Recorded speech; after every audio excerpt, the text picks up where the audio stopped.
السلام عليكم ورحمة الله وبركاته. وأنا سلام داود يا كسر هذا موقع كل عصب يوجي كل عصب. فضل هذا تمر كورة جالس بقول سوانا سبسكرايب صارتها أدرك بتاعنا أدي هذا ما سنته. هاي ما أنت موضوع الحكومة سبسية هاي هذه وكلية ما عبه. عليها محبة باكرون كلامنا اللي جابين. موضوع الحكومة سبسية هاي هذه ما أنت موضوع ما عبه. هذه ما عبه محاول بحلات. أنا قاسان وحكوسون قراص كلاف لك هذه كم تقدر عودة ست. أما هذه يعني كحير أنت جنالك وحال رأينا ما هذه وبحس هذا وين xaqiiqooyin cilmi nafsi kooban oo ku saabsan jacaylka gabdhaha iyo wiilasha. Number 2 marka uu wiil gabar ka helo indhaheeda ayuu eegaa, marka ay gabar wiil ka heshana way ka jeesataa.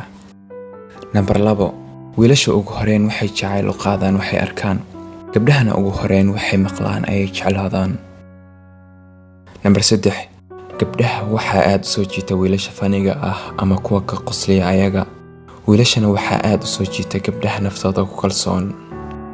Number 4 waxay kaliya ku qaadataa wiil inuu gabar jeclaado 10 ilbiriqsi, halka ay gabdhaha badankooda ku qaadato inay wiil jeclaadaan qiyaas ahaan 15 maalmood.